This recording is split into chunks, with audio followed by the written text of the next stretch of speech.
Well, hello, everybody. Welcome to a very rare Saturday show. We normally do Tuesdays and Thursdays at 5 p.m. Central, but things are going to change. We're going to talk about it tonight. There's a lot of stuff going on, and I'm going to try to make things more clear and understandable to you. I appreciate everybody's support and hanging with me during these crazy times. But speaking of that, let's talk about people that really support the channel. I know all of you really support the channel, but some of you are contributing financially via channel memberships, via donations, super chats, things like that. And we always say hello to the channel members at the start of the show. So let's go ahead and do that real quick. It looks like we've got 22 this week. We'll start with the oldest channel member. I don't mean age-wise. I mean the original first person to sign up as a channel member and work to the most recent that looks like signed up a couple of days ago.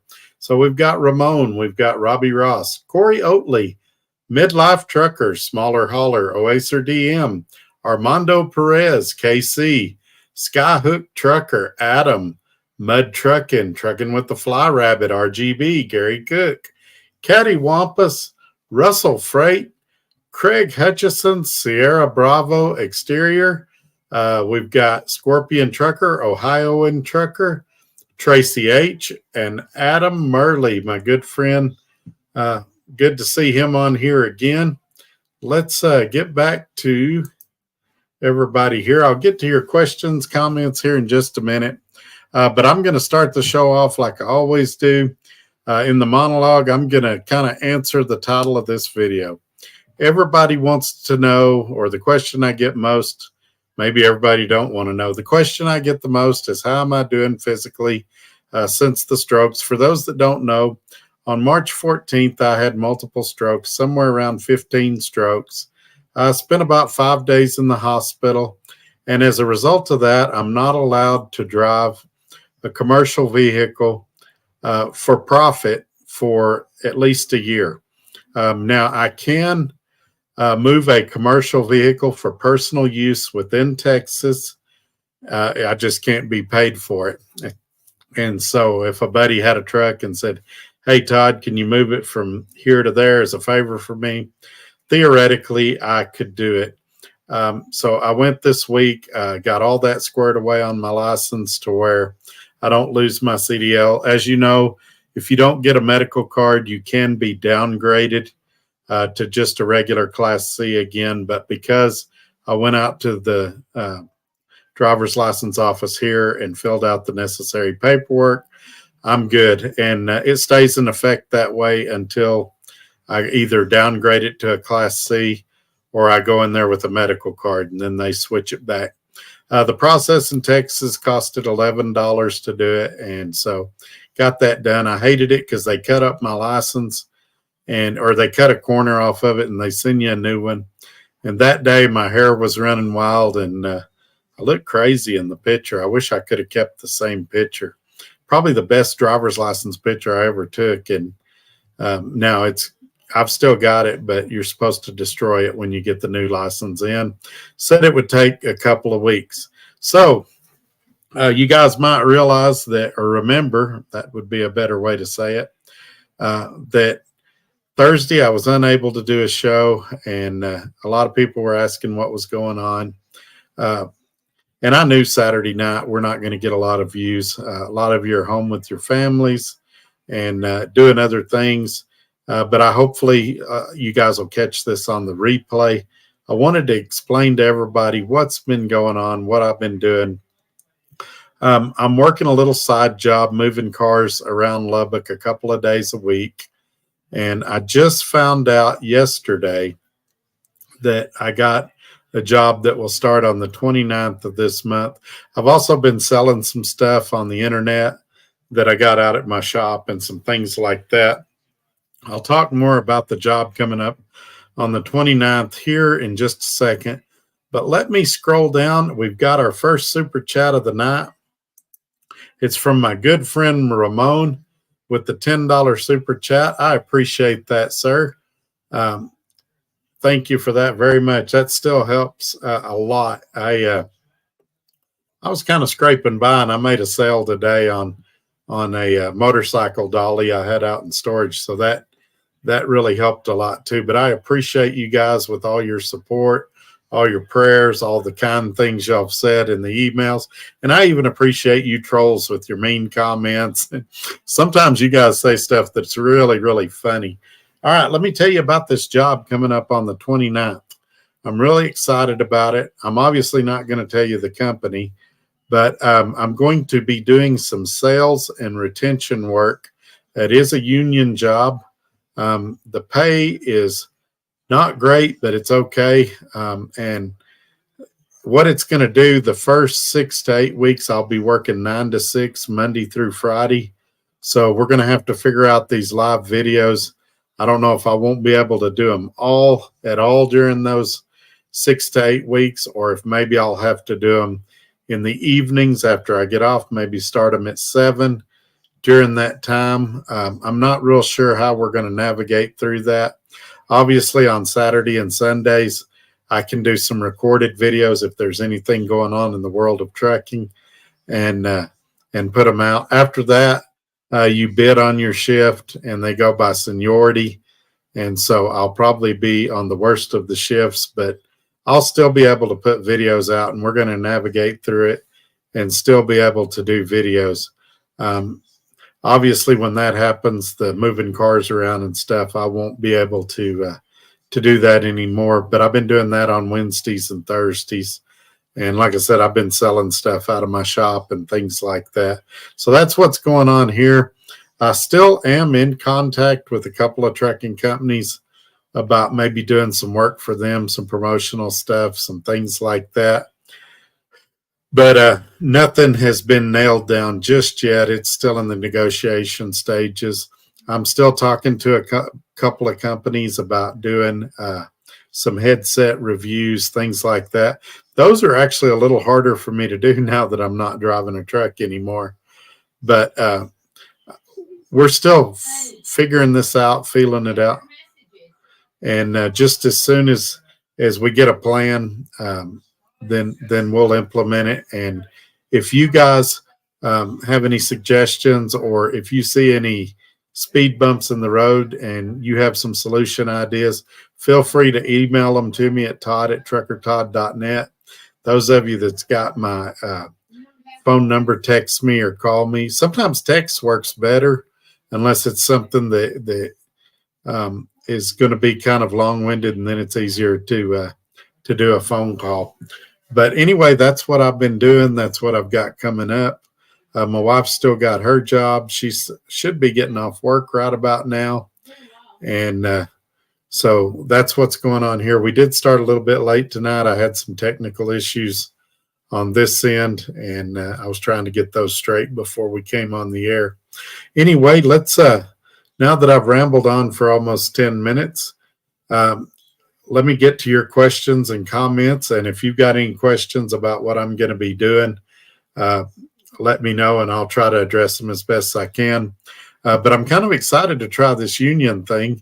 I get benefits from day one, but the recruiter even told me, she said, they're not great. The better benefits come after about 90 days when they do their open enrollment. So that's fine. I've still got coverage right now. And as far as the stroke stuff, I'm getting a lot better. That's partly why I did the moving cars job. I just kind of wanted to test myself on a limited run and kind of see what I could do and what I couldn't do. And it went good the other day. I outworked everybody there. Everybody else went home, and me and the guy that picks me up and brings me back to the place we get the cars from were the last two there. I went and picked up my first check, and they shorted me $1 an hour, so they had to redo my check. And you guys know how I am about payroll issues. But fortunately, they were able to fix it then. The owner of the company's like, oh, we'll just add it to next week's check. And he could tell I wasn't real happy with that answer, so they went ahead and cut me a check right then. But it looks like first in today, and man, he got in real early, would be channel member Gary Cook. He got here at, it looks like, about 3:20 today. So I appreciate you being the first one in here today. Next, it looks like it was Blue Shadow. He says, I'll be listening, brother. Well, thank you, sir. I appreciate that. And Skyhook Trucker, who's also a channel member, says he is here from Nebraska. Glad you could make it. I wasn't sure if you'd be out and about or if you'd be home on the weekend. And Skyhook Trucker channel member also says he's here from a very, very windy Avoca, Iowa. And so good to have you. Hang on. I need to check one thing real quick. Is it working still, or did it give you problems? He closed it out accidentally. Does he not know how to open it? Don't worry about it, Todd. I can come fix it. No, stay with your video. Okay. Oh, goodness. I'm sorry. Matthew Miller says, how is everything going, Todd? It's getting better every day. I used to have a guy that I worked with, and that was his saying. You would ask him, how are you doing? He'd say, super good and getting better. And I would say that would be very descriptive of me. I'm super good and getting better. Today I had severe right arm pain. You can see my speech is still a little bit off, but it was specifically in my elbow, and it felt like a bone issue, like I might have hit my arm on something or something like that. And so hopefully that'll get to feeling better soon. I ordered some arthritis cream off of Amazon, and hopefully that'll do the trick. That's supposed to be here Monday. Josh McLean says, I'm here. Let me tell them one more thing. When Polly gets here, she can fix it for you. Okay. Or I can do it real quick. No, it's okay. Okay. Sorry. And my good friend and channel member Ramon says he's here. Glad to have you, sir. Linda Fuller says, hey, Todd, it's Linda. Have a great show. Glad to be able to hear your show. Well, thank you. That's my Aunt Linda. She is the wife of Racing Ray 28, who's also a channel member. Unfortunately, there's a NASCAR event tonight, so he's watching that, and we'll probably catch this on the replay. But she's watching, and glad she's here tonight. And she also said, I'm happy to have you and your wife as house guests. You are the simplest house guests I've had. Well, I appreciate that. We're trying to not be an imposition. You know, it's always an imposition when family members come stay with you, in-laws especially. Everybody always talks about their in-laws coming to stay with them. So we're trying to tread lightly and not be a big nuisance. But so far, it's going good. So yeah, it's going good so far, and I'm still dealing with the insurance on the travel trailer. They sent me a form the other day. I think it was Thursday, and I got that filled out and sent back to them. And you know how insurance companies are. It's proceeding along, but very slowly. And now we've got Trucking with the Fly Rabbit, who's also a channel member. He says, I'm here. Glad to have you, sir. Gary Cook, channel member, says, I'll be driving but listening on my way to Fort Worth, Texas. Good old Cowtown. I didn't realize you went that far west. That's pretty cool, Gary.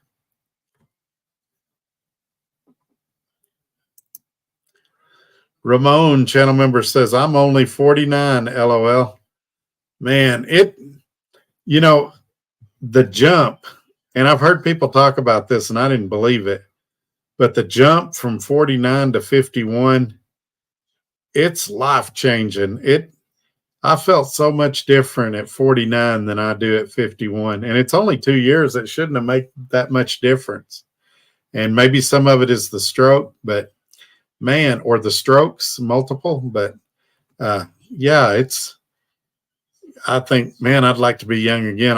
I'd settle for being 49 again. Craig Hutchinson, channel member, says, "Hey, Todd." Hey, Craig, thank you for coming in. And speaking of my uncle Racing Ray 28, it doesn't show him as a channel member no more. It must have dropped him off. He received one of the gift memberships. We got a couple of guys in here that do gift memberships sometimes, and he received one of those. I didn't realize it had fallen off yet. But anyway, he said he'll be listening for a while. We're glad to have him in here.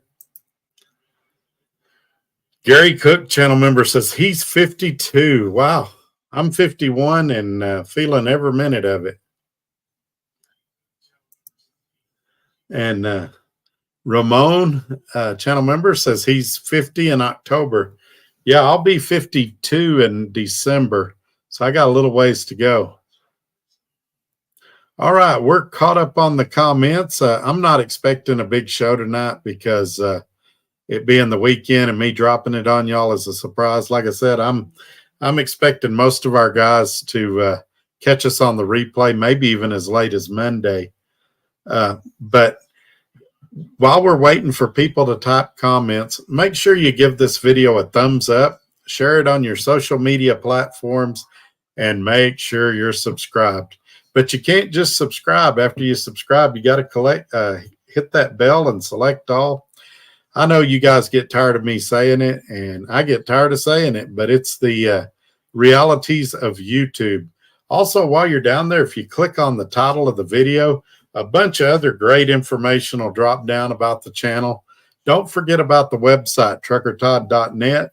And don't forget, you can email me at todd@truckertodd.net. So just keep those things in mind while you're typing your comments. And it looks like we got a couple more comments, and we'll get to those, and hopefully y'all will have some more stuff out there for me. Let's see what we got here. If not, this may be one of our shortest shows. Try saying that 3 times real fast. Linda Fuller says, try being 59 and in bad health. Yeah, I'm 51, and I don't know if I'm in bad health, but I've definitely got some health concerns now. But I'm doing pretty good. I got a little stressed a couple of times this past week, but I'm calming down a little bit slowly. It's like we talked about in that other video. My uncle's been teasing me about it. It's like turning the Titanic around. It's not going to happen overnight. It takes a little time. You don't build up to this over 51 years and then just flip it off like a switch. But I'm trying to get more relaxed and chill the older I get. All right, Craig Hutchinson, channel member, says he is 38. Man, when I think back, and maybe not 38, I was probably not in the greatest health at 38. I was in denial about a lot of things. It's before, I knew about sleep apnea. It's before I knew about diabetes and all of that. And so, but definitely early to mid 20s, I was an entirely different person than I am right now. Lance Calhoun says he is 53. That might give us a subject for tonight. What was your most memorable birthday ever? Anybody want to share? Did you go somewhere? Did somebody get you something? Did you see a relative you hadn't seen in 20 years? What's your most memorable birthday that you can remember? And what was it that made it so special? Gary Cook, channel member, are you going to be able to see the eclipse on Monday? The answer to that, and that was from a channel member, Gary Cook. The answer to that is maybe. The solar eclipse, I'm told, is not going to be real visible here in Lubbock, but I would like to see it if at all possible. Okay, and I've got a comment here from Racing Ray, but it looks like he retracted it, so I won't read it. Racing Ray, if you want me to do that comment, put it back up and I'll say it, or yell at me and I'll read it out. But if you don't want me to, I won't. Ramon, channel member, Todd, you have a good night, my friend. Be safe to all in the chat. Have a good night and be safe on the road. Thank you, Ramon. Have a great night. I'm glad you're doing better. And it's good to see you again, my friend.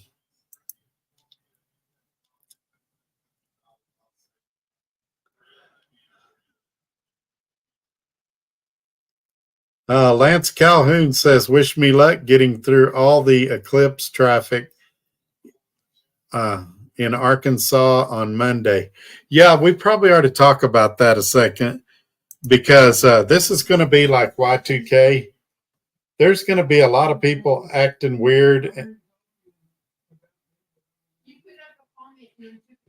There's going to be a lot of people overreacting because of the eclipse. And so just be careful out there. There's probably going to be some crazy driving, things like that. But I don't think it's going to be as big a deal as what everybody makes it out to be. I've seen eclipses before. And if I have the opportunity to see this one, I will. I know some places are giving out the eclipse glasses and things like that. But I'll probably end up having to see it on the news somewhere else in the country. We're just, they said around Dallas and stuff that you'll be able to see it real good. But right here in Lubbock, we're about 350 miles west of Dallas, Fort Worth, DFW, as we call it. And so I may or may not be able to experience it on the same level that some of y'all do out east. All right. And I wonder about like people in California, if they'll even be able to see it at all. Okay, let's see here. The next one is Racing Ray 28. He put his comment back up. He said, yeah, I'm 65, but my doctor told me I have the body of an 80-year-old.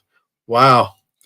Yeah, I've been joking about that. I was telling the doctors that when I was in the hospital. I said, my brain thinks I'm 23. My brain thinks I can get out there and do anything I could ever do in my life. My body thinks I'm 90. And there's a constant debate between the two about what I think I can do and what I can actually do in reality. And that's why I'm actually excited about that job that's coming up on the 29th. I'll be working indoors at a little desk, probably in a cubicle, it sounds like. And so, well, a lot of people would be miserable doing that. And I may be miserable. I don't know. I haven't done it in a long time. I think it'll be good for me because it's not super physical. I don't have to deal with heating, extreme heat and cold and things like that. And it's just recoup time. And same thing with this moving cars job thing that I got going on. It gives me a chance to just kind of heal and recuperate. And who knows, a year from now, maybe I'm hopping back in the truck. Maybe I fall into something that's pretty good and I keep doing what I'm doing. Or maybe I do this 6 or 8 weeks and go, hey, this ain't for me. And I go back to selling cars or doing something else. But we'll just have to see. But it's just nice to have some opportunities and things like that coming up. We've been looking at some apartments. We think we know what we're going to do there, but we're basically just waiting on the insurance settlement right now from the travel trailer. And hopefully we'll get that next week sometime. Gary Cook, channel member, says New York City had a small earthquake. Yeah, if you get on YouTube, there's a video of Fox News. Their set is shaking while they're doing a show from the earthquake. I don't know if it's the same one you're talking about or another one, but man, for any of you that's been in downtown New York City, and I went to Manhattan in high school with DECA, if you've never been there, it's hard to describe. You look up and all you see is buildings. And you just think, man, if those were shaking, how scary that would be. And I can only imagine, it was back in 89 or 90 when I went to New York City for the first time. And I can imagine how much it's changed in the last, 25, 30 years. Let's see here. Ramon, channel member, says, my brain feels like 14. I actually told somebody that the other day when I got out of the hospital. I think it was my wife. She was trying to explain something to me. And I told her, I said, hey, for the next week or so, I need you to talk to me like I'm a third grader. Kind of talk down to me a little bit. Give me a chance to catch up, because sometimes she'll talk real fast and she'll talk where you've got to really focus on what she's saying. And I was telling her, hey, kind of talk down to me for a little bit. Give me a chance to kind of recuperate a little. And she's been real good and patient and trying to help me out and all that stuff. So all in all, everybody family-wise has been great, supportive, trying to help me and being understanding. It's weird because I can seem normal, but then like my right arm will be numb, or I can seem normal and my speech will be off a little bit. So it's kind of hard for them to gauge where I'm at. Racing Ray 28, I watched a total eclipse back in the 80s. I was on your dad's farm at the time and used a welding helmet with 2 lenses on it. I actually remember that because Racing Ray is correct. The very first eclipse I ever saw was through a welding helmet. And now you can get solar eclipse glasses at Wendy's and places like that. I forget where the strangest place was the other day that was giving out solar eclipse glasses. I don't know if I want to trust my vision to a fast food establishment, but a lot of people are doing it.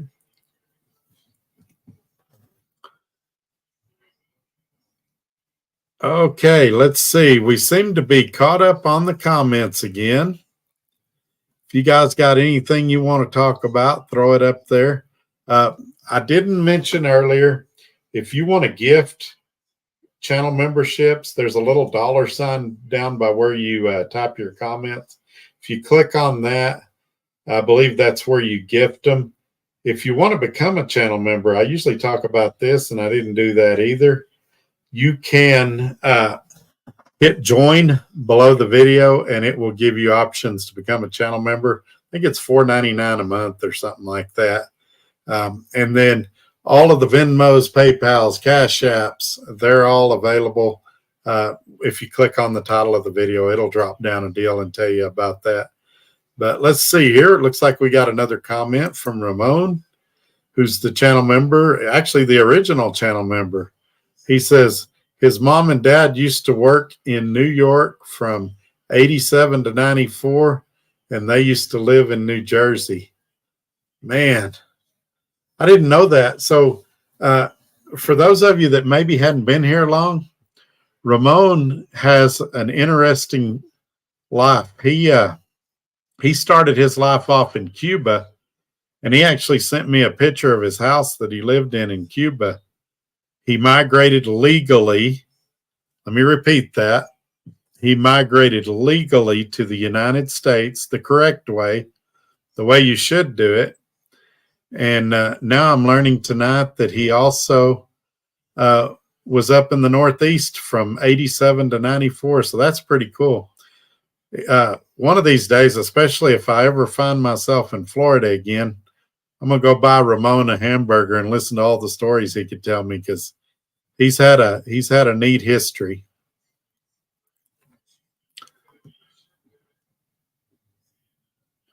All right, I'm going to pull his comment off so y'all can see the website. I'm going to give y'all a couple more minutes to type if you got something else, and if not, I'm going to check out of here. But don't listen to the rumors on YouTube. If you want to know where I'm at and what I'm doing, this is the place to find out. I'll share as much as I can with you. I'm obviously not revealing company names because I can only imagine what the trolls would do with that information.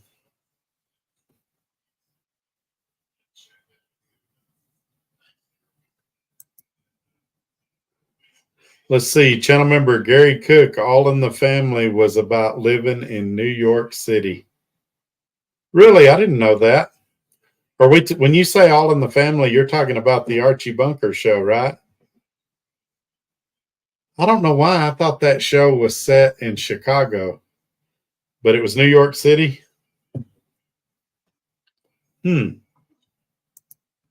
going to have to look that up now.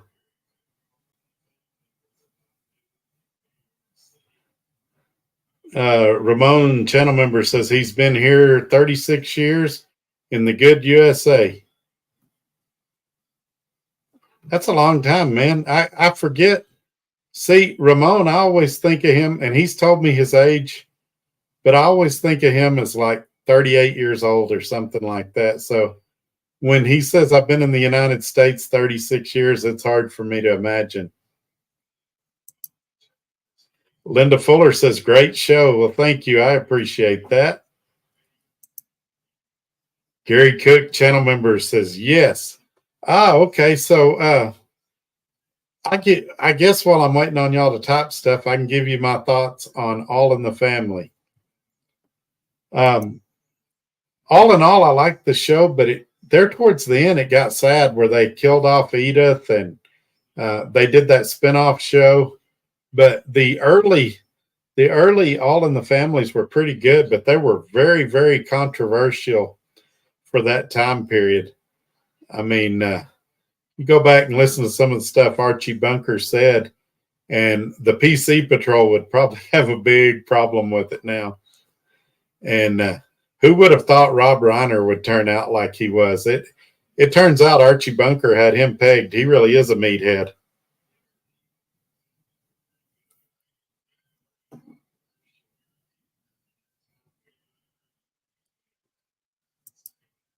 And channel member Ramon says he was 12 when he left Cuba and that he's never been back. Man, but to me, that's kind of cool because leaving at 12, you're old enough to still have memories of Cuba. And a lot of people don't know this, but once I got to know Ramon, I went and looked up what it takes to go to Cuba for like a vacation or something. And it's actually pretty difficult because of the embargo. You have to give the reasons you want to go there, how long you're going to stay there. You can't stay in an actual hotel because they're government owned and that violates the embargo. You have to stay in, I think they called it a hostel, something like that. It's almost like a private house that you rent while you're there. And so it's pretty tough to go there, but it's like dirt cheap. You can go there for like less than $1,000. And there are some nice places and good things to see there.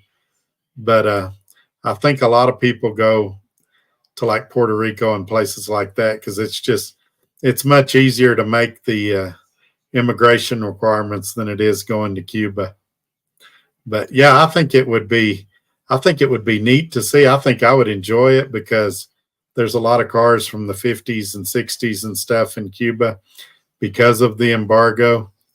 And so I don't know, maybe one day things will die down to where we can go there a little easier, but it's so close to the United States that it'd sure be cool if it was possible.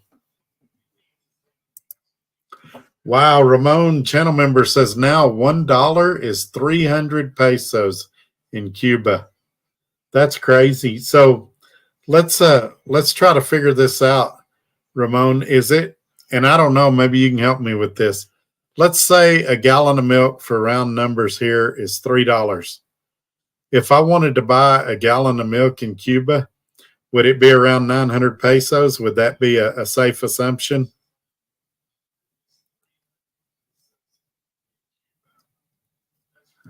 And also,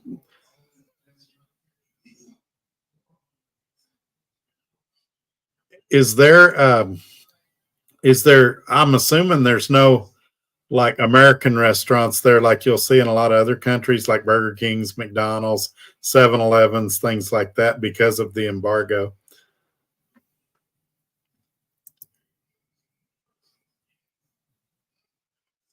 Ramon, channel member, says, Todd, all those 50s cars are diesel. Now, see, I did not know that. That's That's interesting. So they would have had to retrofit those cars because in the 50s there were no diesel vehicles. Even like farm tractors and stuff ran on propane back then. Some of them ran on gasoline. I don't think there was any diesel vehicles in the 50s, were there? I may be getting educated tonight.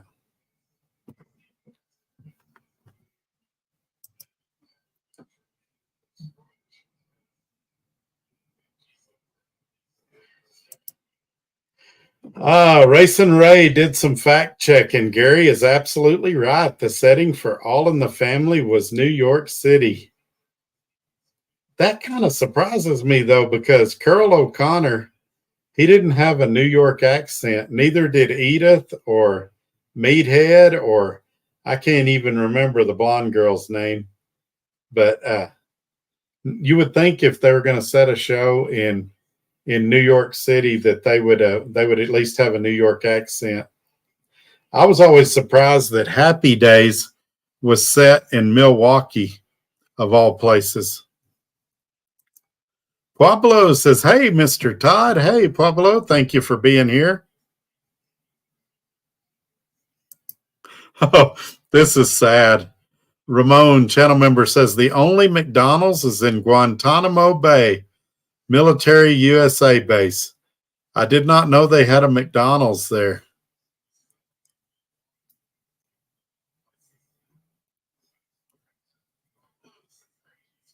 Wow, the stuff I learned on here. You guys, I appreciate y'all coming in here and educating me. I did not know there was a McDonald's at Guantanamo Bay.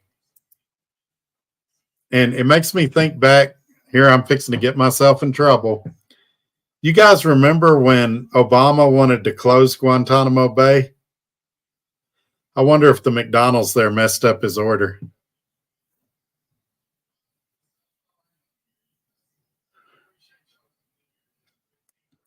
Speaking of that, me and my uncle went to Burger King the other night, and we had a total of 5 sandwiches, and they made a mess of that order. I've never seen a fast food place mess up an order like they did. There was nothing right, it didn't seem like. How hard can it be to count to 5?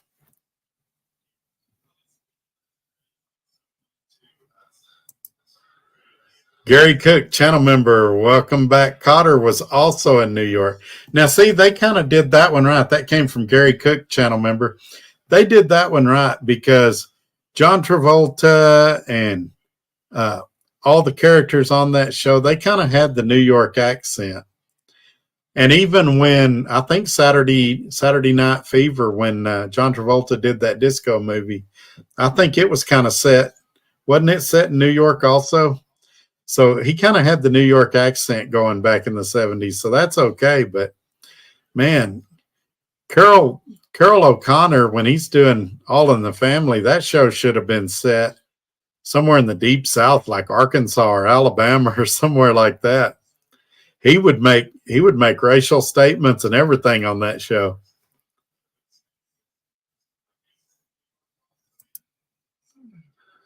And Ramon, channel member, says they use diesel motor because diesel is cheaper than gas. Yeah, but the conversion is where I would think the money would come in. It has to be expensive to retrofit those cars to pull out that gas engine and retrofit a diesel engine in there. Also, diesel, they claim burns cleaner than gas, so there's less pollution. But I don't know. Every time you see like a movie or a TV show and they go to Cuba for something, you see all of these really old Spanish style buildings that look really neat. And you see all of these 50s and 60s cars that look really neat, but you never think, oh, that's a diesel engine. That's interesting. I've learned a lot about Cuban culture and Cuba in general from Ramon. And he came here, man, I don't want to get political tonight, but he came here and assimilated into the culture here. he's, he's not trying to turn Florida into Cuba or nothing like that.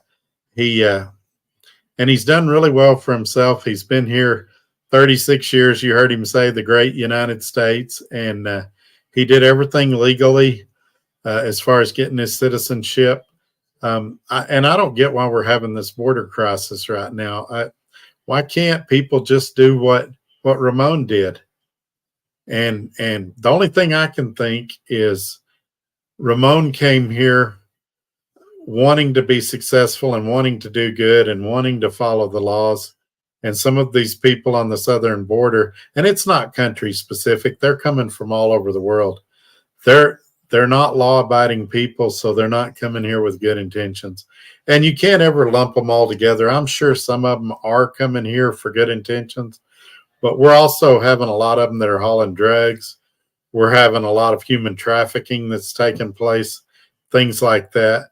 If they were really trying to do it the correct way and they really had good intentions, why not get a visa and come here the correct way like Ramon did? Pablo says, what trucking company can you recommend to bring my truck to lease on? So right now, it's difficult to recommend any of them. I would say the two that I've had the most success with, if you've got your own truck, is probably SRO Logistics or F2F. I would probably lean towards SRO Logistics because in their percentage part that they take out, they cover a lot of things that F2F don't. So you're going to make, on the exact same load, you're going to make $50 to $100 a week more with SRO Logistics than you are with F2F, in my opinion. If you don't have a truck, then you're going to have to do a lease purchase. And right now, I'm not aware of a good one. And it's just because the market's so bad. If you ask me again in 6 months, I may give you a totally different answer. But truthfully, I would email Scott at SRO Logistics, and his email is safety@srologistics.com. And talk to him about what opportunities he's got available. And some of it's going to depend. Of course, I'm speaking about dry van. If you're wanting to pull a reefer or you're wanting to pull a tanker or flatbed, then my answer might be different to you. But if you're wanting to pull a dry van, I think you're going to have a hard time beating SRO Logistics. Channel member Ramon says all those diesel cars in Cuba are 4-cylinder. See, that kind of goes against the stereotypes that you see on the TV shows too. You're not going to be drag racing in Cuba with a 4-cylinder diesel. Blues Trucker US, the Jeffersons, was also in New York City. In fact, the Jeffersons started on All in the Family. That is correct. Yeah, the Jeffersons was actually a spinoff show from All in the Family. But you kind of expected that because their apartment was a deluxe apartment in the sky, as they said. And the set even looked like they were way up in the air. So you kind of figured they were in New York or somewhere like that. I always had a hard time believing George could afford that place with the dry cleaners, but who knows? But yeah, and I actually like the Jeffersons. That's one of the better 70s sitcoms, I think. Racing Ray says, I said New York City, but it was actually Queens. When you get up there, you can't tell the difference. They're all the same. I was in Manhattan when I went in high school, and it was still New York City. All the boroughs, they're all intertwined, and yeah, I don't miss going up there at all.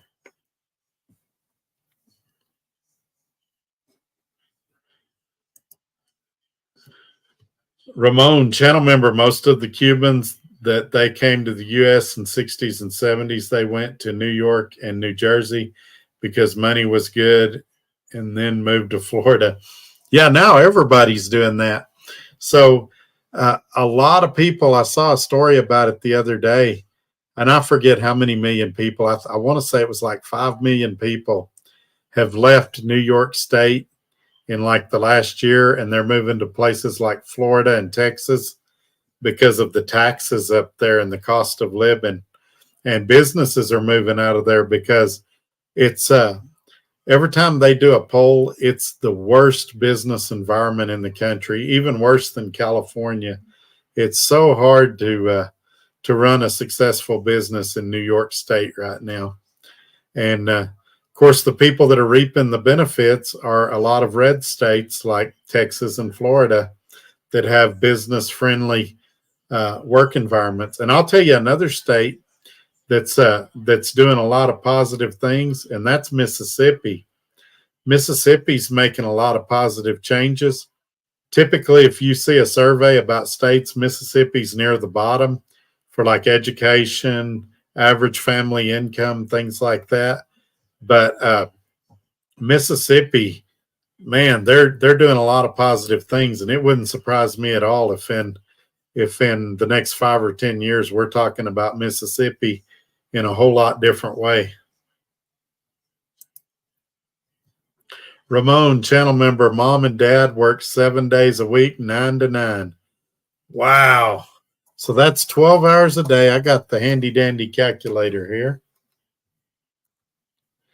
12 times 7.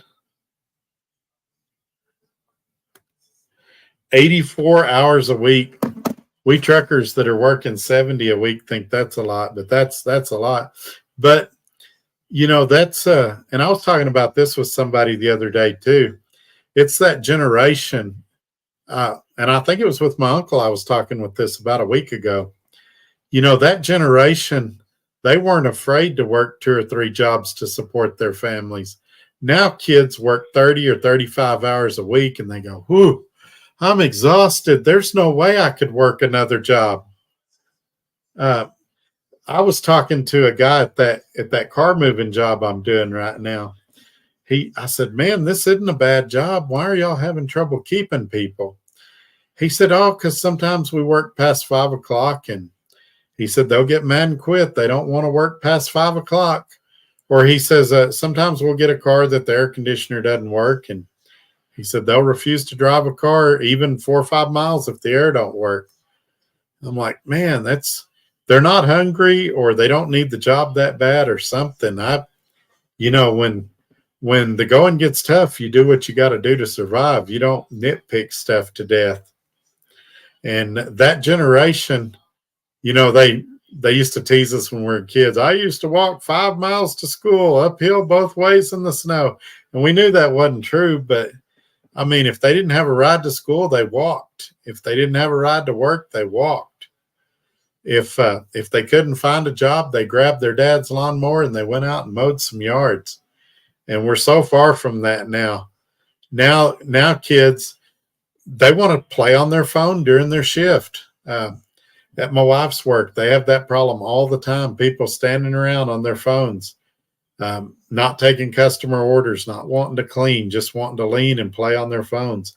And you know, there used to be, I know I sound like an old person when I talk about the old times, but people used to want to get a job and work their way up the ladder. Now they want to start at the top. They want to be the boss. They want to make $100,000 a year, and they want to do what they think a boss is, which is sit there and do nothing. Notice I said what they think a boss does. They don't want to be responsible for anything. They don't want to make any tough decisions. They just want somebody to pay them to sit at a desk and play on their phone. And Rose says, hi, Todd. Hope all is well. Yeah, I'm slowly getting back in there. I appreciate you, Rose. A lot of people don't know. Rose tried to help me behind the scenes. She put me in contact with the marketing guy, and she did try to help. So I appreciate Rose and her efforts there. And channel member Ramon says $5 for tolls plus $5 parking daily. Wow. Skyline says, hello, Todd. I finally get to see you live from home in Lincoln, Nebraska. A good friend of mine, he sent me a picture. He was watching one of my lives on his big screen at his house. And let's just say I look better on a cell phone screen than I do on a 75-inch screen. Let's see here. Ramon, channel member, says he started working when he was 18. Yeah, in the summers, I remember me and my cousin Kevin, we worked all summer for my dad, and he said he was going to pay us at the end of the summer. And we were thinking of all the stuff we're going to be able to buy with this newfound money that we were going to get at the end of the summer. And we worked like dogs out there, hoeing and spraying weeds and a little bit of tractor driving. And then at the end of the summer, he gave us a total of $1,500, and we had to split it. And I remember how disappointed we were, and he reminded us that he didn't have to pay us nothing, that we were living under his roof. So we kindly retreated with our $750 a piece and went on about our day. But yeah, I don't know how old I was when I started doing that. I remember at a very young age, driving farm trucks on the turn rows and plowing set aside land and stuff like that, going to get cottonseed at the cottonseed place and things like that. But my first job outside the farm was at a grocery store called Thriftway when I was 15 years old. And Rose says, amen, Todd. I had to earn what I wanted when I was a kid. My parents handed me nothing. I'm grateful today for the work ethic and the values they instilled in me. Tried to pass that along to my kids as well. That's another good subject. And it's funny, the things we're talking about tonight have been coming up a lot lately. But, each parent says, I want my kids to have it better than I did. And what we've done is here lately, and I said I'm not saying you, we have raised a lot of self-entitled brats that want everything to be handed to them. They feel entitled, and they don't realize they have to start a job and work their way up, and that they need to develop a trade and learn. They think, well, I'm here, so I should be rewarded. And at some point, reality's got to kick in. We can't, the younger generations are going to take care of us when we get old. And they've got to have enough head on their shoulders to be able to do that. And I was watching a sitcom the other night, and the whole life of his brother and sister, he's coddled them, and if they fell on hard times, he made sure they made it through it. And basically, the point of the show was that at some point he needed to let them get their wings and try to fly on their own. And I think that's true for a lot of this generation now, is that we've tried to help them along, and we've tried to give them good advice. Some of it they've listened to, some of it they hadn't.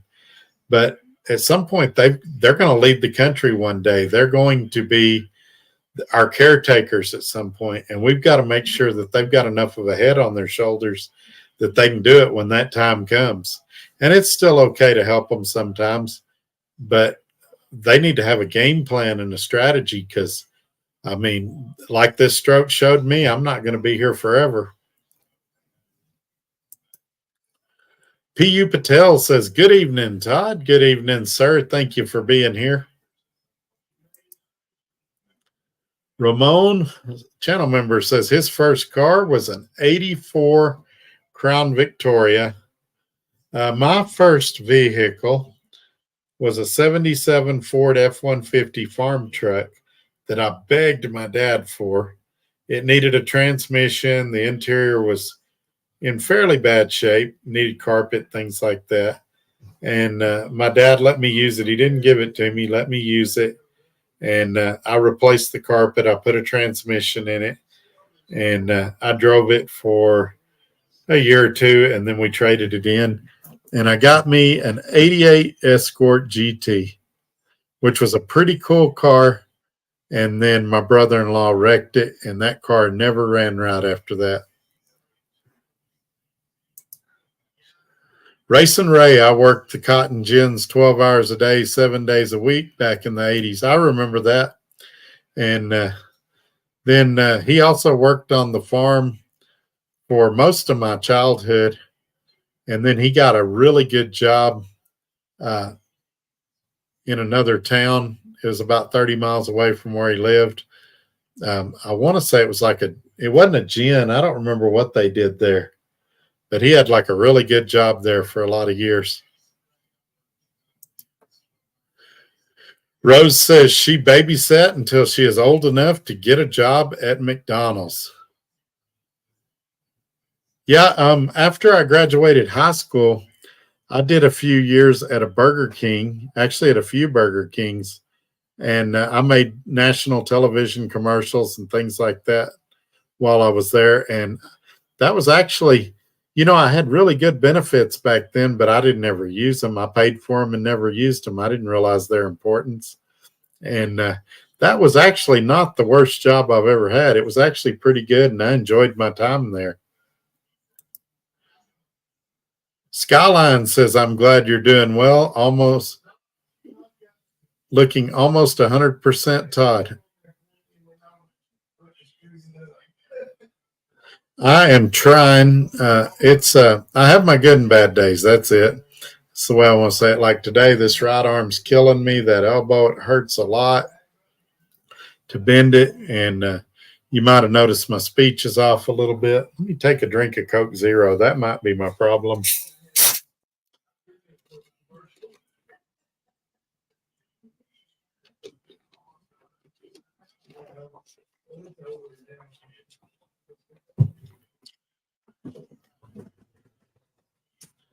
Hey, Paula, you may be able to pull it up on demand for him or something. Yeah, but you can rewind it because it's been on that screen the whole time. I'll fix it for him when I get done in here if y'all can't.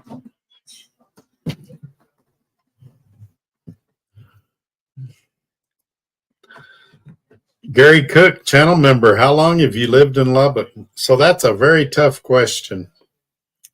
I grew up in a little town near here. I was there from 74 to 2003. And then we moved away to East Texas. Well, I lived in Amarillo a little while, Colorado City a little while. But basically moved back to Lubbock in 2014, in September of 2014.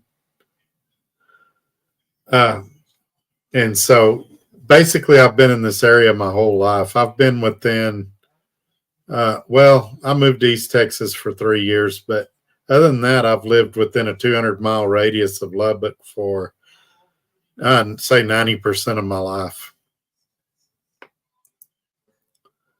Charles Thomas, you as an ex-car salesperson can explain spot delivery. Yeah, I could talk about car sales for sure. I even managed a lot here in Lubbock for a little while.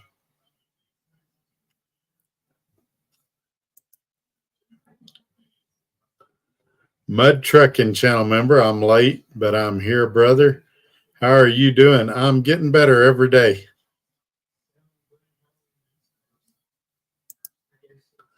Linda Fuller says, the more you help them, the more you enable. Yeah, that was kind of the point of that sitcom the other day, that, at some point you become a crutch and they quit trying. They just know if they screw up, you're going to save them. So you have to learn, and it's in the Bible, it talks about it as discernment.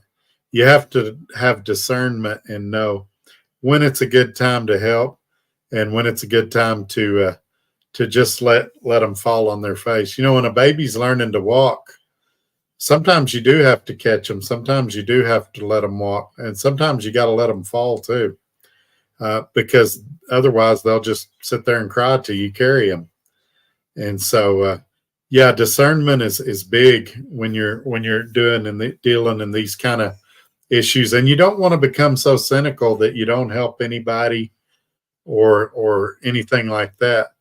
But you don't want to become a doormat to where they can tell you any old story and you'll bail them out. Gus FC says Escort GT, was that a turbo? Mine was not. Mine was a 1.9 high output. I believe it was 1986 that the Ford Escort GT had like a 1.6 turbo or something like that. But mine was not the turbo model. And it felt like a fast car back then, but it was only like 90 horsepower or something. But back then, as light as it was, that car would run. I did receive a few speeding tickets in that car. Ramon, channel member, says, don't think Escort GT was turbo. Mine was a 89 or no, mine was an 88 Escort GT, and it was not a turbo. But like I said, I think it was 86. There was a turbo model, but it was a smaller engine.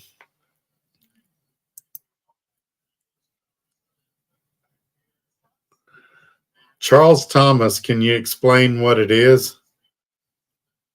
Can I explain what is spot delivery? I guess I could. I don't see why. This is not a car sales channel, and it's not on topic. It's not what we were talking about today. But I can talk about spot delivery or whatever you want me to. What is your question about it? Might be better rather than me bore, a few hundred people with something that they're probably not interested in. Tell me what you want to know about spot delivery, and I'll try to educate you. Trucking with the Fly Rabbit, channel member. Hello, wanted you to explain spot delivery, LOL. Yeah, I don't get it. Fly Rabbit used to also sell cars. I would think if this guy's interested in spot delivery, maybe he should talk to his dealership that he's wanting to go to work at or something like that. I think what it is he's questioning if I ever sold cars or not. And I can show my business cards on here and stuff like that. But that's not what this is. This is not a car sales channel. This is a news and opinion channel, generally focused on trucking, but we talk about whatever I want to. And so I guess I'll talk about spot delivery if I want to. If he has a specific question, I'll answer it for him. But I don't know why he brought that up. I think it was to try to make me look bad, but it just looks like a trap, and I'm not going to fall for his trap.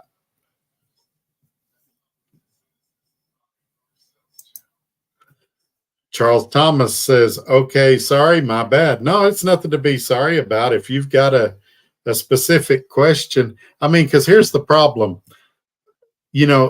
As soon as I start talking about spot delivery, somebody's going to come on here and say, well, can you tell me the history of car sales? And I'm going to say, no, it would take me 2 hours. Well, you explain spot delivery. Why can't you explain the history of car sales? Or why can't you do a series on how to sell? That's nobody's questioning if I can sell. You guys have seen me sell products on here. You've seen me sell services on here. So, if you've got a specific question, he doesn't because he's already backing down. But if he's got a specific question about car sales or the delivery process, throw it up there and I'll tackle it.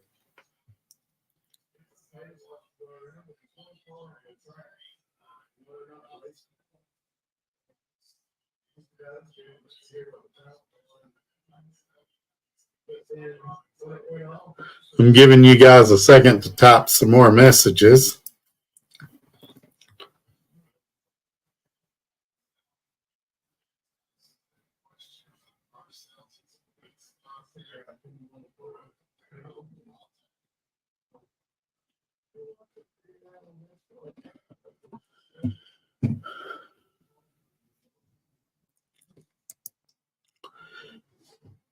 Charles Thomas says, no troll. I was just asking because I'm having an issue. All right. So I will answer it just for that reason. So spot delivery is basically where a dealership is trying to secure financing for you. And while they're doing that, they'll let you drive the car. There's actually a few reasons why they do that. One of the reasons they do that is you're less likely to cool off. What cool off means is you go home, you get buyer's remorse, you decide you don't want the car. What happens if they let you take it home is you take it home, your neighbors see it, and then it makes you want the car more. The neighbors go, oh, that's a pretty car. You should buy that. And you start thinking, yeah, I'm going to buy it. Pride gets involved, things like that. Now, the F&I guy is looking, and that stands for finance and insurance for guys that don't know. I've also done some of that. Meanwhile, while you're driving the car around your neighborhood it's usually over the weekend. Sometimes they'll do it during the week. You're taking it to work, things like that. They're trying to find a bank that'll buy your paper. And a lot of people don't know this.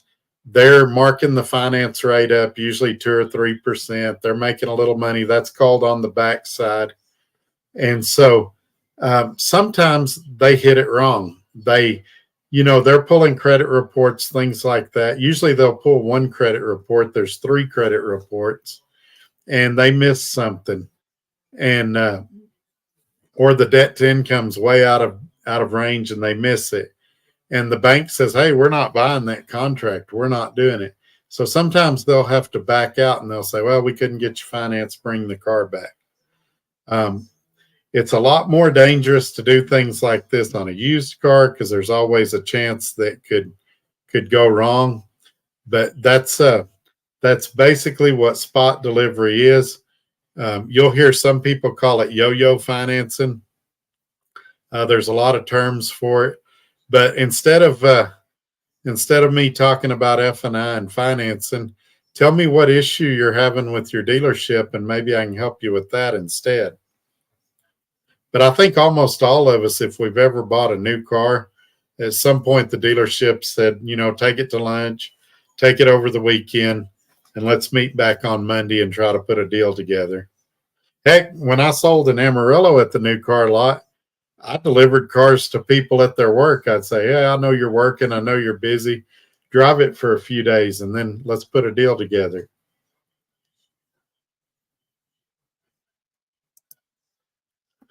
Ramon, channel member, 87 Ford Taurus SHO was a turbo 5-speed sedan. Yeah, my wife drives a 2015 Taurus SHO right now.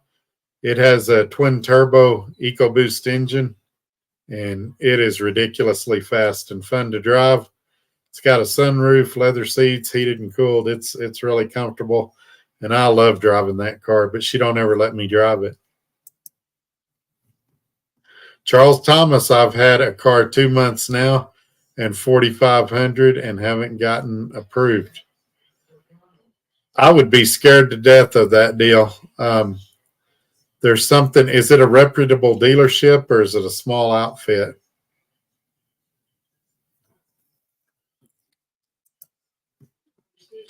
Gus FC says, hang on, I got to clear off notifications.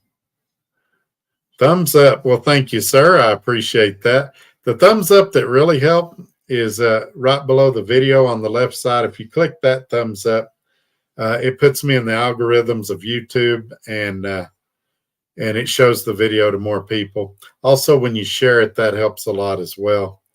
A lot of people wonder, why do YouTubers keep harping on that? And it's like, it's literally necessary for our channels to survive, because there's so many millions of people putting out videos that you have to have something that rises you above the crowd.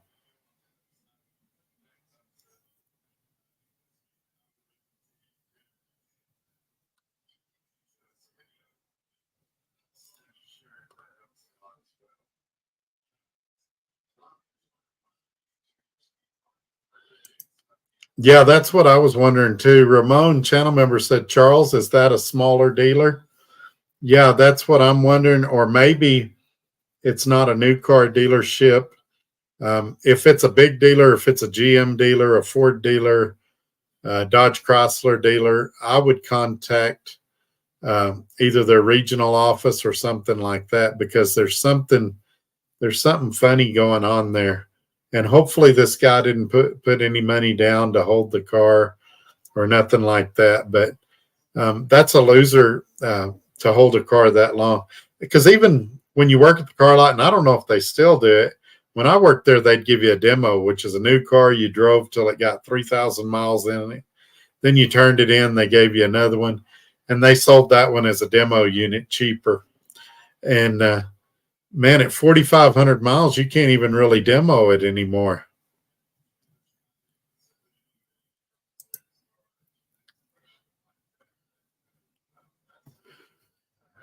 Charles Thomas says, it's a big dealer. What did they say when you talked to them? Because, man, I'm telling you, I smell a rat.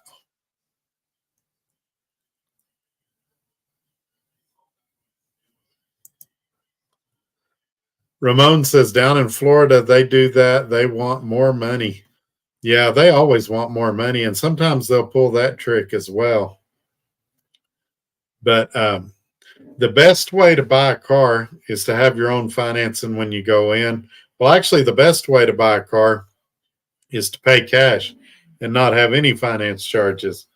But if you got to finance a car, go through a credit union or something like that, get approved for a certain dollar amount, and then negotiate that price at the dealership. But because the dealer's going to mark it up 2 or 3%, and you're going to pay more in interest. Then they're going to get you back there in that F&I office, and they're going to sell you Gap, and they're going to sell you undercoating, and they're going to sell you Armor All on your not Armor All, that Scotch Guard stuff on your seats, and then they're going to sell you Rain-X, and you're going to buy all kinds of stuff that you may or may not need. We used to sell a deal, and this is back in the 90s. Keep this in mind. It went under your dash, and the car would not start unless you had this thing plugged into it. What we didn't tell people is you didn't even need that thing plugged into it. You could bend a paper clip in a U shape and shove it in there, and the car would start. And we called it a theft deterrent system. You can buy tire road hazards and all kinds of stuff. They've got tons of stuff they can sell you that A, you probably don't need, and B, if you do need it, you can probably get those exact same things from your credit union for half the price. Ramon, channel member, says, I smell a ripoff. I do too. At this point, it's time for his spider senses to go off and for him to be real careful and start asking some questions. Like I say, if it's a big company, Ford, GM, Chrysler, contact their regional office and talk to them. If it's Joe's used car lot at the corner of Main Street and First, just take the car back and say you're not interested. Shouldn't take 2 months. You should know what you need to know after a few days. Trucking with the Fly Rabbit, channel member, in Florida, you're a buyer if the vehicle is delivered. Buyer can't back out. Only the dealer can if financing can't be secured. Burning gas, you're a buyer. Well, see, that's the spot he's in right now, Fly Rabbit, is he hasn't signed any contracts or anything. They've had him out driving this car for 2 months while they try to find financing. So what I'm afraid they're going to do to him is have him drive this car another few weeks, and then they're going to say, we can't get financing, and our car depreciated this amount because you drove it for 2 months, and we want you to pay depreciation. And that's what I'm worried about right there. So I would get out from under that deal as quick as I can. Ramon, channel member, down here in Florida, give you a car, $2,000 down. 2 weeks later, they say you was not approved. You just lost $2,000. Yeah, there's a lot of dealerships like that. At the very first place I sold new cars at, there was a guy. I mean, they would do all kinds of shenanigans in there. They would hide the guy's keys. You know, if he said, well, I'm not going to buy the car, I'm leaving. Give me my keys back for my trade. They'd say they lost his keys. And they'd say, we lost your keys. We're looking for them. And they would try to keep him in there another hour or two while they tried to haggle with you and stuff. And one guy, he threatened to call the police, and they finally gave him his keys back.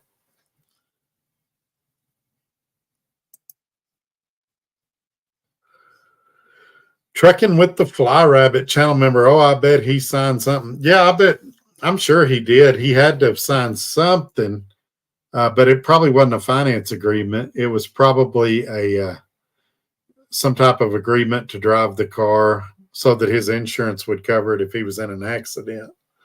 But the finance contracts are void if they can't secure financing, and they can't be legit anyway because they don't show the lien holder on there yet because they don't know who the lien holder is.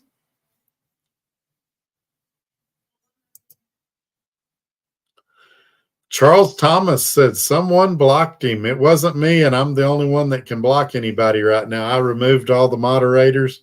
Actually, YouTube removed most of them, and I was going to add them back, and I never did. So you should not be blocked, and it should send me a little notification over here if somebody blocked you. Maybe YouTube just hiccuped.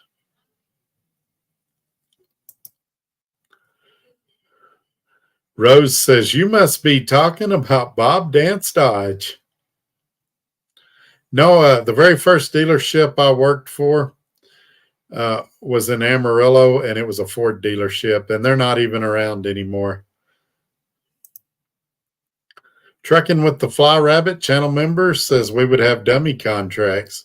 Well, every dealership has dummy contracts, but that's exactly what they are. They're not valid.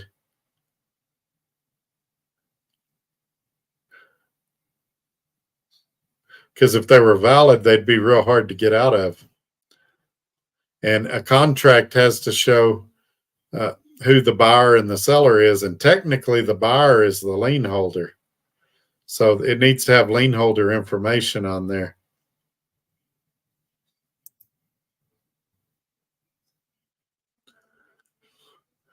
Gus FC, all those dealerships screw you. They're not out banging nails or delivering products. So we've got to scrape off people that have an income. I would generally agree with you. There's a lot of bad dealerships. There are some good ones that are trying to do the right thing. But I mean, they're like any other business. They're there to make a profit, and that's what they're going to do. And it's a supply and demand deal, kind of like freight rates and everything else.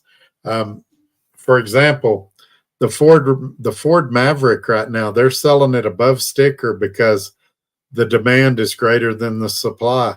The new Ford Ranger Raptor, they're selling those for $20,000 over sticker because the demand is greater than the supply.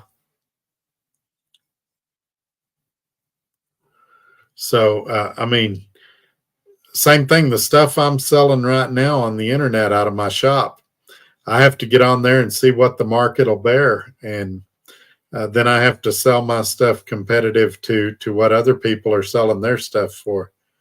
Nobody's going to pay 3 times what they would somebody else just because my stuff belonged to Trucker Todd or something like that. So you got to be competitive. And, you know, people always say, you know, the car lot ripped me off. And really they didn't. It's kind of like lease purchase deals. You went in there and you made a deal. If it's a bad deal, get up and walk away.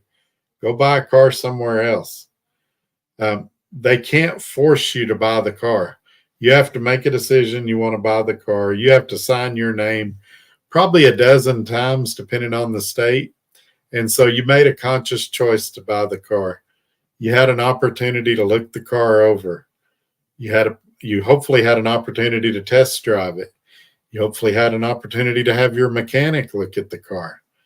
Some of those rights you gave up, you chose not to. You was in a hurry. You liked the color. You thought it drove well. But ultimately, we have to accept some personal responsibility for the decisions that we make. Charles Thomas, all my comments were blocked. I hear you, but I don't see it on here. I'm looking at the screen that would show me if anybody blocked you. And I literally have nobody but me that can do it, and I haven't blocked you. So it had to be a hiccup on StreamYard or YouTube or something like that. Car Business 101, LOL. Yeah, yeah. If we keep talking about it, y'all are going to make me miss it, but I don't miss it yet. Rose says, had to threaten to call the police to get the keys back on my potential trade-in. They were famous for pulling that stunt. Yeah, these guys did it a couple of times, and I didn't like that at all. But I had customers pull stunts on me, too. I remember I had, and they wanted a Ford Freestar, I think's what it was, and they were coming from Kansas. We've got an 86 Thunderbird. Now, this was back, let's see, this would have been 94, something like that, 93, 94. We've got a Ford Thunderbird, like an 86 model, so it was 7 years old or so. Great condition, nothing wrong with it. And so I'm thinking, all right, we got a deal. They pull up, and it's got hail damage front to back to the point that it's probably a totaled unit. And they're wanting some crazy amount of money for this car. I don't even remember what it was now. And then they're mad at me. We drove all the way from Kansas. I'm like, yeah, you didn't tell me about all this hail damage. And it was before smartphones, so they couldn't send me pictures and stuff like that. And so, you know, people always talk about how dishonest the dealerships are, but sometimes the customers are dishonest. I'm sure there's a few of you here in this room right now that have traded a car in that you knew you had issues with it because you wanted to get something that didn't have issues, which is fine, but then you nitpicked that car you were getting from the dealership. Oh, it's got a scratch here. It needs a tire there, and you're trading in a car that you've poured honey in the oil so it won't knock so you can trade it in. And I'll bet you didn't tell that dealership it was knocking when you traded it in. And you say, well, that's a big company. They can afford it. And what somebody can afford and can't afford doesn't give you a moral high ground to rip them off. Mark Ely says, what's up, everyone? What's up, Mark? Ramon, channel member, says, hey, Todd, you missed the vet? Not at all. Not at all. That car, the last week I had it was the worst week of car ownership in my life. That car just about bankrupted me. It literally fell apart in the Lubbock National Bank parking lot on that morning when I was trading it off to get that motorcycle. I do miss the motorcycle. We traded it in on my wife's car, but I really like her car. I wish she'd let me drive it. Matter of fact, if she's listening, I wish she'd let me drive it tonight. Ramon, channel member, says 86 Thunderbird. Some were the 5.0. Yeah, I actually had an 86 Thunderbird with a 5.0, and we put, oh man, close to 200,000 miles on it. And I would love to have another one. It was a great car, had a digital dash, comfortable. I've always liked Thunderbirds. Even the little two-seaters that they came back with at the end, I think they're neat-looking cars. Okay, we're at the almost hour and a half mark. You guys have been on fire for a Saturday night. If y'all got anything else, throw it up. And if not, I'll get out of here and go visit with everybody. Give you guys just a few seconds to type.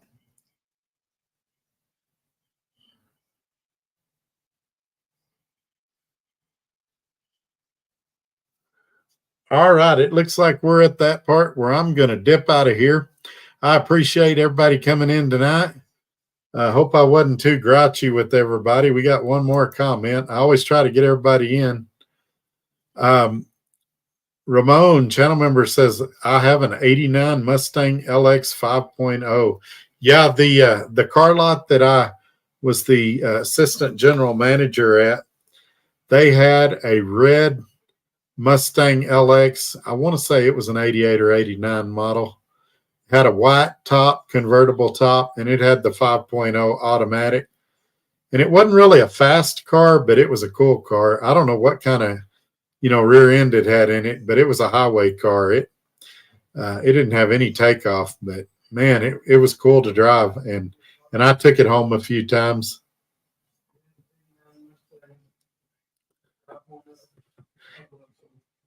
And I know my uncle doesn't like them. He thinks they're ugly. Fox bodies are weird. It's a car that people either love or hate.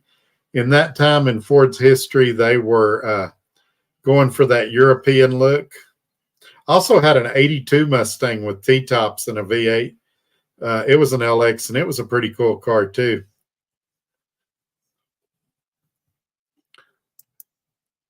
Gus FC says Mercury Cougar was nice, too. Yeah, but the Cougar kind of had the flat back, and the Thunderbird was kind of more of a slope back. I thought the Thunderbird looked better, but I like the Cougars, too. I even liked the last generation of Cougar. They did the little front wheel drive, basically replacement for the Ford Probe, but they labeled it as a Mercury Cougar. I thought those were pretty neat cars too, but they turned out to not be built very well, and most of them you see now are falling apart and need a lot of work. Ramon says, channel member says that his 89 Mustang LX was black with a red interior. Man, I bet that was pretty. The RV park that we had our travel trailer at, there was a guy in there for a while that had one about that year model that was a white convertible with a black top, and it was a GT, and man, it was a pretty car too.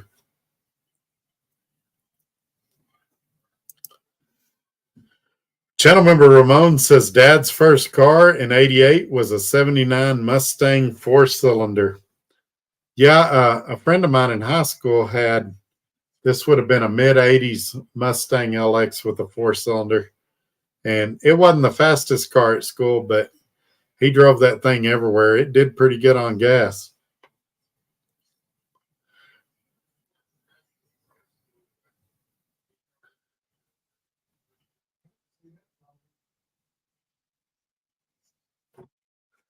All right, let's see. Y'all got any more stuff y'all want to talk about? I'm fixing to hop off here.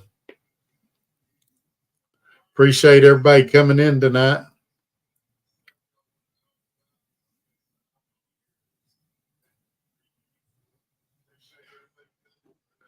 All right, I'm out of here, folks. Y'all have a great weekend. We'll see you on Tuesday.